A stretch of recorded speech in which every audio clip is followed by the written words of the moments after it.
Hey, what's up everyone? My name is Andy Park. Welcome back to this channel. Like so many of us, I've been working remotely from home for a year now since the start of the pandemic, and I realized that I made many incremental adjustments to my workspace, partly for better productivity for working from home, and partly to support my YouTube channel. The last of these incremental adjustments involves replacing my 2015 iMac with a Mac Mini with an M1 chip. And since I just finished setting up the new Mac Mini, I thought it might be a perfect time for me to share my desktop setup, as well as my broader office setup. I use two computers on a daily basis. For work, I use a Windows-based laptop, and for personal life, I use a Mac.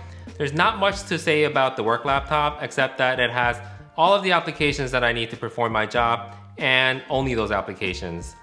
My company has a very tight security protocol, so I'm severely restricted in what I can do with this machine. So a separate personal computer is an absolute necessity for me, and I've enjoyed using my 2015 iMac 27-inch with Retina 5K screen for the past 5 years. Having started a YouTube channel though in the past year, I found myself heavily relying on applications like Final Cut Pro, Photoshop, OBS, and noticed that my iMac was struggling to keep up when I had multiple applications open. And with the new Mac Mini with M1 chip getting rave reviews, I thought it was a perfect time for me to upgrade. After much research and deliberation, I opted for the Mac Mini base model, which has 8 gigs of RAM and 250 megabytes of SSD. That's in comparison to my old iMac, which had 32 gigs of RAM and 500 SSD. So I was really tempted to go with the 16 gig RAM and 500 SSD version, but that would have increased the cost from a $699 MSRP to $1,099 MSRP, which is about 60% difference. So rather than worrying about future-proofing this purchase and using it for the next 4 to 5 years, I figured I'd save up the money upfront and just upgrade sooner, like in 2 to 3 years. And this decision was made easier by the fact that I found the used base model on Amazon Warehouse for $610. And for the record, I was able to trade in my old iMac for $650, which is actually more than the cost of the new Mac Mini. So this, to me, was a good deal.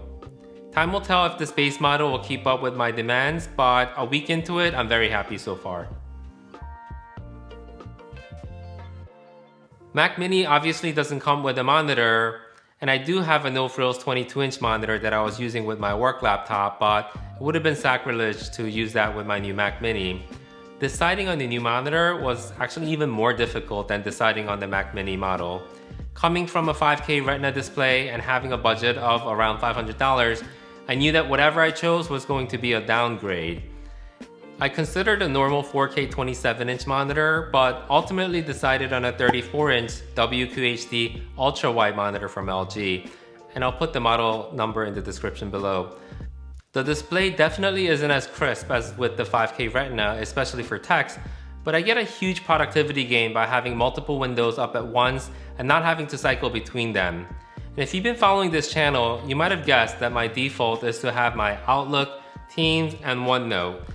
It's also immensely helpful to have an ultra-wide when working on apps like Final Cut Pro and Excel, and yes, Final Cut Pro on Mac and Excel on Windows. Rather than having an external monitor for a work laptop and a monitor for a personal computer, I took this opportunity to consolidate. Both my Mac Mini and work laptop are connected to this one monitor, and I just changed the input source using a small joystick at the bottom of the monitor.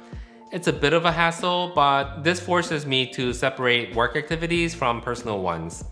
Rather than having both screens up and multitasking and getting distracted, when I'm on the clock, I display my work laptop on screen, and when I'm off, I switch it to the Mac. One of the reasons why I decided on this LG UltraWide versus others is that this has a USB-C connection. This means I just need one cable out from the Mac Mini and be able to use the 2 USB-A inputs on the back of the monitors. This is nice since the Mac Mini only has 2 USB-C and 2 USB-A ports. The monitor serves as an expansion port essentially. My work laptop is just connected using standard HDMI. As for keyboard and mouse, I use a Logitech MX keys and MX mouse. This is one of the better investments I made last year. The key feature is that you can actively use it with up to 3 computers. I have it paired with my work laptop and my Mac. And you can switch between the two simply by using the pre-assigned buttons on the keyboard and mouse. And if you enable the optical flow using their options software, you can move the mouse cursor to the edge of one screen and it'll seamlessly switch over to the adjacent screen for the other computer. So staying on the theme of consolidation, this keyboard and mouse combo eliminates the need for me to switch back and forth between two sets of input devices. One other key feature I want to highlight is that this lets you copy and paste data and files from one computer to the other, even between a Windows operating system and a Mac OS. It's a quick and easy alternative to using a cloud storage or USB thumb drive to transfer files between two machines. Lastly, the mouse has great ergonomics and feels very comfortable in hand. At approximately $100 each for a keyboard and mouse, they're expensive, but my rationale is that these are the single most used tool for interacting with the computer day in and day out. I mean, if you're a hairstylist, you probably invest in quality shears. And if you're a chef, you want quality knives. So if you work in front of a computer screen all day, you should probably invest in quality keyboard and mouse. One of the first things that people realized when they found themselves working remotely from home at the start of the pandemic was the importance of video conferencing. If you recall, at the start of it all, items like webcam and video capture cards were sold out everywhere, and vendors and resellers were charging a premium for them. Fortunately, most of these items are now readily available at reasonable costs. I myself initially purchased the CamLink 4K capture card so that I can simply use my mirrorless camera for my Teams and Zoom calls. But for content creation, the A10 Mini has helped a lot with my workflows. It has 4 HDMI inputs, and I have my mirrorless camera, an old GoPro, my iPad, and work laptop all connected, and I can switch between them with a simple press of button. It has 2 audio line in as well, allowing me to use one on the inputs for my audio interface. This means that whatever mic I have connected to my audio interface will feed into the A10 Mini to be mixed and synced with the video. Although A10 Mini is designed primarily for streaming, I actually use it to record my video content.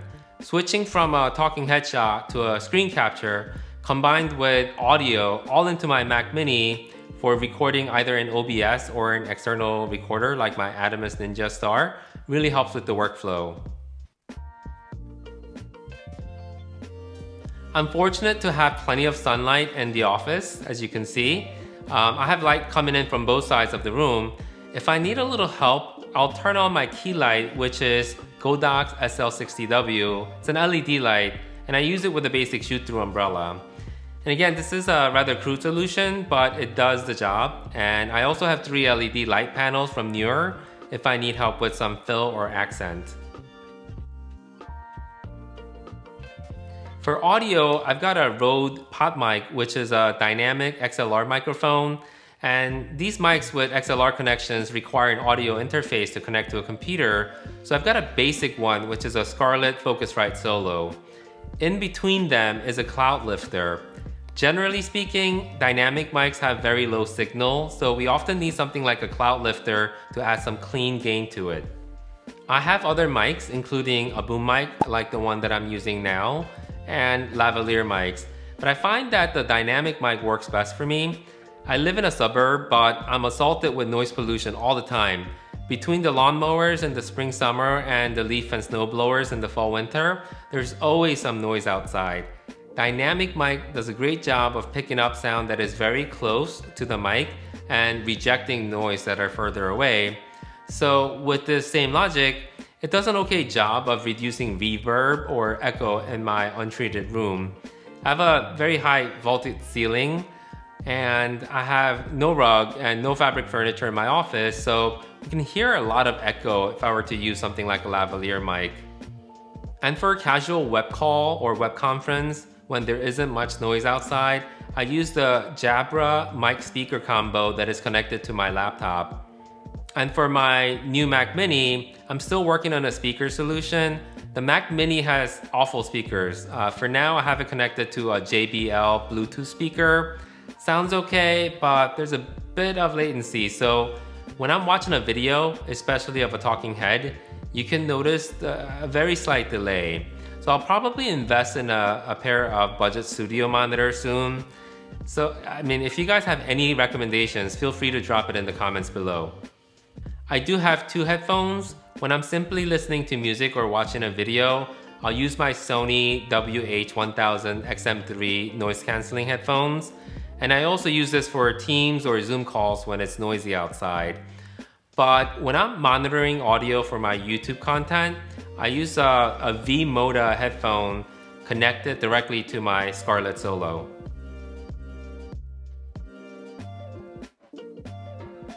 Since my Mac Mini only has 250 gigs of storage, I'm cautious to fill it up with space. I only install applications on this drive and save all documents to external storage. For files that require fast read-write speed, I use the Samsung T5 SSD. All my working files and libraries for Final Cut Pro is stored here.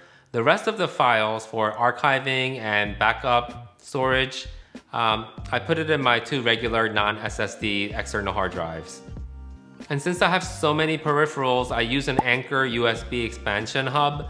I have a bunch of card readers attached to it, like the Lexar 25-in-1 card reader, XQD reader for my Nikon Z6, and a CFast reader for my Adamas Ninja Star recorder. And lastly, I have my Canon wireless color printer. It's a multifunction printer, and I have an Amazon paper shredder. These two devices are essential in my workflow to keeping up a mostly paperless environment. I'll make a separate video about this next time.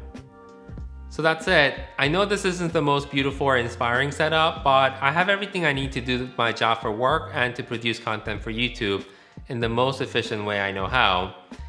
I'm sure as I continue learning, my workflow will improve and change along with my gear and setup. And at that point, I'll be sure to share it with everyone.